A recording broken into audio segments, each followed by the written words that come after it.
আসসালামু আলাইকুম। আজকের আলোচ্য বিষয় হচ্ছে solving system of linear equations by Cramer rule. তো এক্ষেত্রে আমাদের লিনিয়ার ইকুয়েশনগুলোর বৈশিষ্ট্য কেমন সেটা হচ্ছে এটা এই ফর্মে থাকবে a1x plus b1y is equal two c1 এই ফরম্যাটে, তাই না? x এর কোএফিসিয়েন্ট প্লাস y এর coefficient is equal to constant এই ফরম্যাটে থাকবে। এই ধরনের ইকুয়েশনগুলোকে আমরা বলবো লিনিয়ার ইকুয়েশন। তো এই ধরনের লিনিয়ার ইকুয়েশন যদি একের অধিক থাকে, একের অধিক ২, ৩, ৪, ৫ এগুলোকে সবগুলোকে একত্রে আমরা বলবো সিস্টেম অফ লিনিয়ার ইকুয়েশন। তো এটা একটা আমাদের লিনিয়ার ইকুয়েশন। ঠিক তেমনভাবে আরেকটা যদি আমাদের লিনিয়ার ইকুয়েশন দিই আমরা a2x plus b2y is equal two c2, তাহলে এই দুইটা মিলে আমাদের হলো কি সিস্টেম অফ লিনিয়ার ইকুয়েশন। তো এই ধরনের system of linear equation solve করার জন্য আমাদের ক্র্যামারস রুলের দরকার হয়। তাছাড়া অন্যান্য অনেক পদ্ধতি আছে, ম্যাট্রিক্স ইনভার্সন পদ্ধতি, ম্যাট্রিক্সের বাইরে গেলেও আরো অনেক ধরনের পদ্ধতি আছে। আমরা নেক্সট আমরা ক্লাসে শিখবো ইনশাআল্লাহ। তো ক্র্যামারস রুলে কিভাবে সলভ করে, এই জায়গাতে আমাদের কি কি মান বের করতে হবে? এক্স এর মান বের করতে হবে আর ওয়াই এর মান বের করতে হবে। তো এক্স এর ভ্যালুটা কি করে বের করতে হবে? X is equal to something divide by something, ঠিক আছে? আর ওয়াই এর ক্ষেত্রেও same, something divide by something. তো কি হচ্ছে, উপরে আমাদের একটা ডিটারমিন্যান্ট হবে, নিচে আরেকটা ডিটারমিন্যান্ট হবে, এইটা আর এইটা। y এর ক্ষেত্রে same, determinant divided by determinant.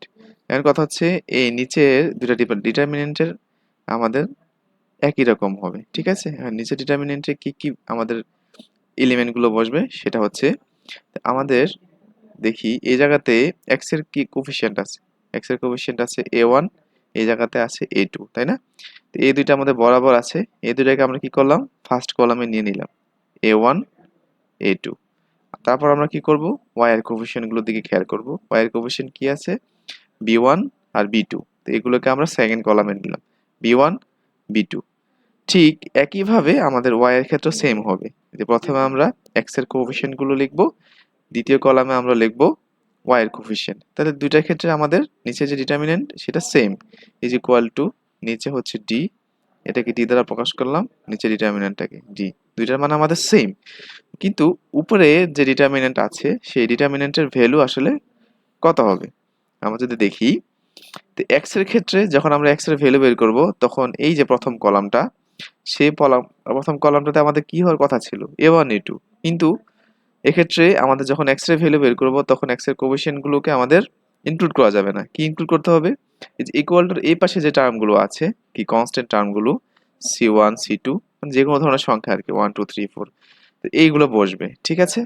তাহলে আমাদের কি হচ্ছে যে প্রথম কলামে আমাদের x এর যে কোএফিসিয়েন্ট সেগুলোর বদলে বসবে কনস্ট্যান্ট টার্ম, কি বসবে c1 আর c2, আর y এর গুলো আমাদের সেম থাকলো b1 b2, ঠিক আছে? এটার এই ডিটারমিন্যান্টের নাম দিলাম আমরা, ডিনোট করলাম dx দিয়ে। ঠিক একইভাবে y এর ক্ষেত্রে আমাদের কি হবে, যখন আমরা y এর ভ্যালু বের করব, তাই না? y এর ভ্যালু বের করব তখন y এর যে কোএফিসিয়েন্ট গুলো আছে সেগুলোকে আমরা বাদ দিয়ে দিব। তাহলে এই যে দ্বিতীয় কলাম আমাদের ছিল a বরাবর, যেটা যে কলামটা ছিল সেই কলামের বদলে আমাদের কি বসবে, কনস্ট্যান্ট টার্মগুলো, ইকুয়াল টু এর পাশে যে কনস্ট্যান্ট টার্মগুলো আছে সেগুলো বসবে। তাহলে দ্বিতীয় কলামে আমার বসবে c1 c2, আর প্রথম কলাম আমাদের সেম থাকলো, তাই না? a1 a2 আমাদের সেম থাকলো a1 a2। তাহলে এই উপরেরটার নাম দিলাম আমরা dy। তো এক্ষেত্রে আমাদের যখন দুইটা লিনিয়ার ইকুয়েশন থাকবে সিস্টেম অফ ইকুয়েশনে, তাহলে আমাদের এই পদ্ধতিতে সলভ করতে হবে x আর y। তো এই ডিটারমিন্যান্টের ভ্যালুগুলো জাস্ট বসাই দিয়ে ক্যালকুলেট করলে আমাদের x এর ভ্যালু আর y এর ভ্যালু পাওয়া যাবে।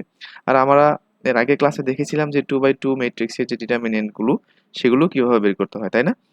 আর গুণ করব মাইনাস এটা গুণ করব, এভাবে বের করব। তো এক্ষেত্রে আমাদের কয়টা ভ্যালু বের করতে হবে? d বের করতে হবে, dx বের করতে হবে, dy বের করতে হবে। তারপর যার যা জায়গায় আমাদের মানগুলো বসাই দিলে x এর ভ্যালু আর y এর ভ্যালু পাওয়া যাবে, ঠিক আছে? আচ্ছা, এবার আমরা দেখব তিনটা যদি আমাদের system of equation linear equation দেয়া থাকে এবং সেটা দিয়ে যদি system of linear equation construct হয়, তাহলে সেটা কিভাবে সলভ করব। তো আমাদের তিনটা ইকুয়েশনটা কেমন হতে পারে যদি ধরি a1x plus b1y plus c1z is equal two, যদি d1 থাকে, এটা একটা ইকুয়েশন, তারপর এটা আরেকটা equation, plus C2Z is equal two D2। এক্ষেত্রে আছে A3X plus B3Y plus C3Z equal to D3। তো এটা আমাদের তিনটা লিনিয়ার ইকুয়েশন মিলে আমাদের হলো সিস্টেম অফ লিনিয়ার ইকুয়েশন। তাহলে এই তিনটা ইকুয়েশন যদি থাকে তাহলে সেক্ষেত্রে আমাদের কিভাবে বের করতে হবে এক্স এর ভ্যালু? সেম, আমাদের নিচে একটা ডিটারমিনেন্ট হবে, উপরে আরেকটা ডিটারমিনেন্ট হবে। নিচের যে ডিটারমিনেন্ট থাকবে সেটা সবসময় কি হবে? সেম হয়ে যাবে, ঠিক আছে? সব জায়গাতে একই ভ্যালু আসবে। তো নিচেরগুলো আমরা আগে বসাই। তো আমাদের জায়গাতে কনসেপ্ট কি ইউজ করতে হবে? যে আমাদের এক্স এর কোএফিসিয়েন্টটা, তাই না? প্রথম কলামটা এক্স এর কোএফিসিয়েন্ট ইউজ করতে হবে a1 a2 a3।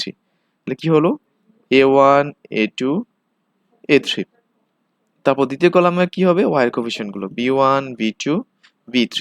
তাহলে কি হলো? b1 b2 আর b3। তারপর তৃতীয় কলামে হবে z এর কোএফিসিয়েন্ট গুলো c1 c2 আর c3। জায়গাতে বসলো c1 c2 আর c3, তাই না? তো এক্ষেত্রে নিচেরটা ডিটারমিনেন্টের নাম দিলাম আমরা d। আর উপরের ক্ষেত্রে কি হবে? আমাদের শুধু এই যে ফার্স্ট কলামটা আছে সেই ফার্স্ট কলামের বদলে আমাদের কি বসবে? ডান পাশে যে কনস্ট্যান্ট ইকুয়েশন গুলো আছে, কনস্ট্যান্ট মানগুলো আছে সেগুলো বসবে। তাহলে a1 a2 a3 বদলে কি বসবে? d1 d2 আর d3। বাকিগুলো সেম থাকবে আমাদের। দ্বিতীয় 3 নাম্বার কলাম আমাদের সেম থাকলো b1 b2 b3। এদিকে হচ্ছে c1 c2 আর c3। এই উপরে ডিটারমিনেন্টের নাম দিলাম আমরা dx। ঠিক একইভাবে আমাদের y এর ভ্যালুটা বের করতে হবে, ঠিক আছে? নিচে আমাদের একটা ডিটারমিনেন্ট হবে, উপরে আরেকটা ডিটারমিনেন্ট হবে। এই ডিটারমিনেন্টের ভ্যালু কোনটা? এই যে এই ডিটারমিনেন্ট সেম, আমি আর লিখলাম না, এই জায়গাতে লিখে ফেলি a1 a2 a3 b1 b2 b3 c1 c2 c3। আর যেহেতু আমরা y এর ভ্যালু বের করছি সেক্ষেত্রে আমাদের y এর যে কোএফিসিয়েন্ট মানে 2 নাম্বার যে কলাম, ঠিক আছে? এই 2 নাম্বার কলামে আমাদের y এর লেখা যাবে না, তাই না? y এর কোএফিসিয়েন্ট b1 b2 b3 লেখা যাবে না। কি লিখতে হবে? ইকুয়াল টু এর পাশে যেগুলো আছে d1 d2 d3 সেগুলো বসবে। তাহলে কি হবে? d1 d2 এদিকে d3। প্রথম কলাম আর তৃতীয় কলাম আমাদের সেম থাকলো a1 a2 a3। এই জায়গাতে কি হচ্ছে? c1 c2 আর c3। এটা নাম দিলাম আমরা dy, এটা নাম দিলাম আমরা d। ঠিক একইভাবে z এর ক্ষেত্রে আমাদের নিচে বসবে d আর উপরে বসবে dz, তাই না? এই dz এর মান কত হবে? এই d তো আমাদের সেম থাকবে, সব নিচের পার্টটুকু আমাদের সব জায়গাতে সেম থাকবে। এই dz এর ভ্যালু কি হবে?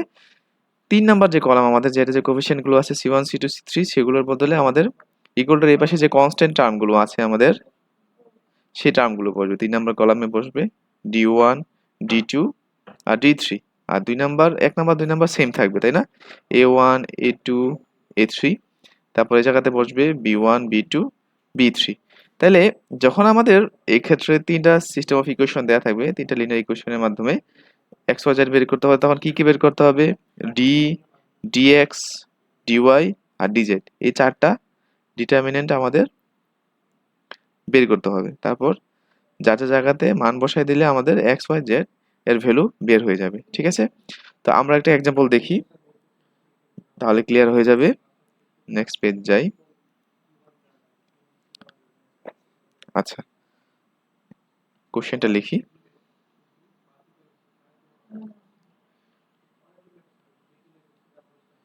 Solve the following equations with the help of Cramer's rule. Equation গুলো কি কি? 2x plus y minus 2z is equal to 10, 3x plus 2y plus 2z is equal to 1, 5x plus 4y plus 3z is equal to আচ্ছা আমাদের 4। তাহলে এই তিনটা ইকুয়েশনকে আমরা সলভ করব। তো আমাদের ভাষ্য মতে কি কি লাগবে? d লাগবে, dx লাগবে, তাই না? কি লাগবে? এই জায়গাতে d লাগবে, dx লাগবে, dy লাগবে আর dz। এই চারটা ডিটারমিনেন্টের ভ্যালু বের করতে হবে, ঠিক আছে? তাহলে প্রথমে আমাদের d বের করব। d মানে কি? আমাদের নিচের পার্টটুকু, যে জায়গাতে আমাদের x এর যে ভ্যালু বের করতে হবে সেক্ষেত্রে নিচে যে পার্ট, y এর যে ভ্যালু বের করতে হবে তার নিচের পার্ট, z এর ক্ষেত্রেও নিচের পার্ট। নিচের পার্ট আমাদের d সবসময় আমাদের সেম থাকে, তাই না? এই জায়গাতে আমরা দেখছি এই যে d d d সব জায়গাতে আমাদের সেম ডিটারমিনেন্ট থাকে। তো এটার ভ্যালু আমরা বের করি। বের করি। তো নিচের ক্ষেত্রে কি থাকে, আমাদের ফার্স্ট যে x এর যে কোএফিসিয়েন্ট সেটা লিখব 2 3 and 5 2 3 5। তারপর y এর কোএফিসিয়েন্ট, এই জায়গাতে কত আছে, y এর কোএফিসিয়েন্ট 1, এই জায়গাতে আছে 2, ওই জায়গাতে আছে 4। তারপর এই জায়গাতে কত আছে, মাইনাসের 2 প্লাসের 2 প্লাসের 3, তাই না, মাইনাসের 2 2 and 3। তো এই ডিটারমিনেন্টের ভ্যালু আমরা বের করব। ডিটারমিনেন্টের ক্ষেত্রে আমরা জানি যে ফার্স্ট রো অথবা ফার্স্ট কলাম যে কোনো একটা ধরে আমরা ক্যালকুলেশনটা করতে পারি, সেম রেজাল্ট আসে। তো আমরা রো দিয়ে ক্যালকুলেট করি। রো এর ক্ষেত্রে আমরা এই জায়গাতে কি দেখতেছি, এটার পজিশন প্লাস মাইনাস প্লাস। তো শুরু করি, এই জায়গাতে কি আছে, প্লাসের 2, ঠিক আছে। তাহলে এই সারি গেল, এই কলাম বাদ গেল, থাকলো কি 2 2 4 3। তারপর মাইনাস 1 মাইনাস 1। তো যখন এটা আমরা কনসিডার করছি তখন এই সারি এই কলাম বাদ যাচ্ছে, থাকতেছে কি 3 2 5 and 3। তারপর লাস্টে কত আছে আমাদের, এই জায়গাতে প্লাস মাইনাস 10, তাই না, প্লাস প্লাস ইন্টু মাইনাস। তাহলে যখন আমরা এটা কনসিডার করব তখন এই সারি এই কলাম বাদ যাচ্ছে, থাকছে এই অংশটুকু, কি থাকতেছে 3 2 5 and 4। এবার আমরা ক্যালকুলেট করি, ক্যালকুলেট করে কত আসে 2 2 into 3 is equal to 6 minus 4 into 2 is equal to 8 minus এর 1 3 into 3 is equal to 9 minus 5 into 2 is equal to 10। এদিকে প্লাসে মাইনাসে মাইনাসে 2 3 into 4 is equal to 12 minus 5 into 2 is equal to 10। Calculate করে 2 into মাইনাসের 2 মাইনাসের 1 into মাইনাসের 1 মাইনাসের 2 into 2, ক্যালকুলেট করে আসে মাইনাসের 4 প্লাসের 1 মাইনাসের 4, ক্যালকুলেট করে আসে মাইনাস 7। তাহলে আমরা দেখতে পাচ্ছি আমাদের যে ডি এর মান, ডিটারমিনেন্টের মান আসতেছে 7, ঠিক আছে। তারপর আমাদের কি বের করতে হবে, দ্বিতীয় ডিটারমিনেন্ট হচ্ছে ডিএক্স।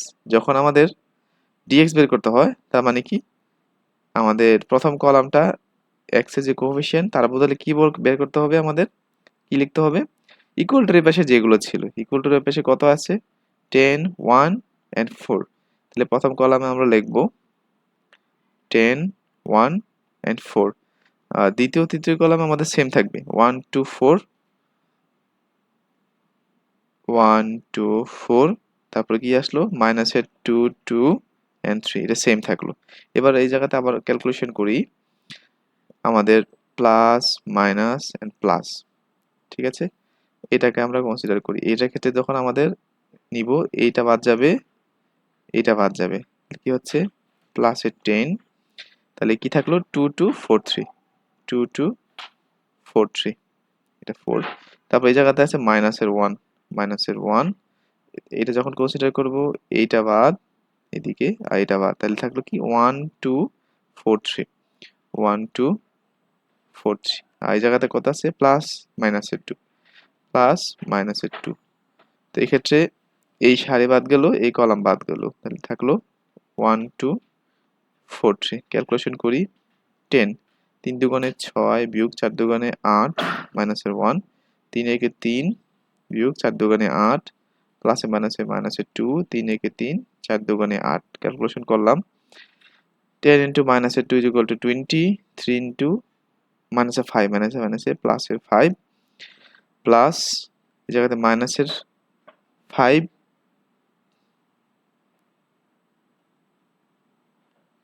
2 2 3 যদি হয়ে থাকে 1 4, এই জায়গাতে তো 4 হবে তাই না, 1 2 4 4, এই জায়গাতে 4 হওয়ার কথা, শুধুমাত্র এটা ভুল লিখলাম, কারণ কি আমাদের এই সারি এই কলাম বাদ থাকলো 1 2 4 and 4, তাই এটা 4 হচ্ছে। তাহলে এই জায়গাতে কত হবে আমাদের ক্যালকুলেশন করলে 1 into 4 is equal to 4 মাইনাসের 4 দুগুণে 8, তাহলে মাইনাসের 4 আর মাইনাসের 2 is equal to প্লাসের 8। ক্যালকুলেশন করলাম আসলো মাইনাসের 7। তো আমরা এক্ষেত্রে দেখতে পাচ্ছি dx এর ভ্যালু কত পাইলাম আমরা -7। ওই জায়গাতেও সেম আমরা d এর ভ্যালু পাইছি -7, একটু ভুল লিখছি। তাহলে d এর ভ্যালু -7, dx এর ভ্যালু আসতেছে আমাদের -7। ওকে, এবার আমরা বের করব dy। তো dy এর ক্ষেত্রে আমাদের কি হবে, যখন y বের করব মানে 2 নম্বর কলাম, সেক্ষেত্রে 2 নম্বর কলামের পরিবর্তে কি বসবে, ইকুয়াল টু এর পাশে যেগুলো ছিল, কি ছিল 10 1 and 4, এটা আমরা 2 নম্বর কলামে বসাই দিই 10 1 and 4। আর x আর z সেম থাকলো, x এ কত আছে 2 3 5, এটা হচ্ছে 2 3 5, z এর ক্ষেত্রে আছে কত মাইনাসের 2 2 3, মাইনাসের 2 2 3। তো সেম আমরা ক্যালকুলেশন করব, এই জায়গাতে আমরা যদি দেখি কত আছে প্লাস মাইনাস প্লাস, তাহলে প্লাসের 2, এই সারি এই কলাম বাদ, তাহলে 1 2 4 3 1 2 4 3, তারপর মাইনাসের 10 মাইনাসের 10, তাহলে এই সারি এই কলাম বাদ থাকতেছে 3 2 5 and 3 3 2 5 3, তারপর আসতেছে প্লাসে মাইনাসে মাইনাসের 2, এদিকে এই সারি এই কলাম বাদ থাকতেছে 3 1 5 4 3 1 5 and 4, ক্যালকুলেট করি 2 3 minus 8 minus 10 9 minus 10 2 12 minus 5, তাহলে এইদিকে আসতেছে minus 10 plus 10 minus 14 is equal to minus 14। তাহলে লিখতে পাচ্ছি আমাদের dy এর ভ্যালু কত, dy এর ভ্যালু হচ্ছে minus 14, আর আমাদের কি লাগবে dz লাগবে। ওকে, dz dz এর ক্ষেত্রে আমাদের z 3 নম্বর কলামে ছিল, তাই না, 3 নম্বর কলামে, তাহলে z এর যে সহগ সেটা বাদ যাবে, তাই না, এই জায়গাতে এটা বাদ গিয়ে কি বসবে ইকুয়াল টু এর পাশে যেগুলো ছিল 10 1 and 4, সেটা আমরা লিখে ফেলবো 3 নম্বর কলামে 10 1 and 4। আর আমাদের 1 ও 2 নম্বর কলাম সেম থাকবে, তাই না, 2 3 5 1 2 4 2 3 5 1 2 and 4। ওকে, এবার আমরা ক্যালকুলেট করি, এই জায়গাতে ক্যালকুলেশন করলে কি আসে, এদিকে প্লাস মাইনাস প্লাস, প্লাসের 2 2 1 4 4, মাইনাসের 1 কত আসে 3 1 5 4, প্লাসের 10 3 2 5 4, এটা করে নেবেন আপনারা। প্লাসের 2 4 দুগুণে 8 বিয়োগ 4 মাইনাসের 1 3 4 12 বিয়োগ 5 প্লাসের 10 3 4 12 বিয়োগ 10, এদিকে আসতেছে 4 দুগুণে 8 বিয়োগ 7 যোগ 20 is equal to 21। তাহলে আমরা কি পাচ্ছি, সুতরাং dz is equal to 21, তাই না। তাহলে আমরা কি কি ভ্যালু পেলাম, d এর ভ্যালু, dx এর value, dy value and dz এর ভ্যালু, তাই না। তাহলে এই চারটা ভ্যালু দিয়ে আমাদের x y z এর ভ্যালু বের করতে পারবো। তো আমরা সূত্রে কি জানি, x is equal to dx by d, dx এর মান কত আমরা দেখি কত পাইছি -7, আর d এর মান কত -7, তাহলে বসাই দিই, এটা -7 নিচে -7, কাটাকাটি গিয়ে কি হলো 1, তাহলে আমাদের কি হলো x এর ভ্যালু 1 পাইলাম। এবার y এর ক্ষেত্রে কি ভ্যালু আছে আমাদের dy by d, dy এর মান কত পাইছিলাম আমরা -14, আর d এর মান তো -7, কাটাকাটি গিয়ে থাকলো কি 2, তো সুতরাং y is equal to 2। R z এর ক্ষেত্রে কি হচ্ছে dz by d, dz এর মান আমরা পাইছি 21, আর নিচে আমাদের d এর মান 7, কাটাকাটি গিয়ে কি আসে -3, তাই না, z equal to -3। তাহলে আমরা দেখতে পাচ্ছি ক্র্যামারস রুলের সাহায্যে আমাদের ডিটারমিনেন্টের মাধ্যমে x y এবং z এর ভ্যালু বের করা যায়। ঠিক আছে, ঠিক একই পদ্ধতিতে আপনারা বিভিন্ন ধরনের ইকুয়েশন বানিয়ে নিয়ে প্র্যাকটিস করবেন, x y এবং z এর ভ্যালু বের করবেন। ঠিক আছে, এই পর্যন্ত থাক এই টপিক।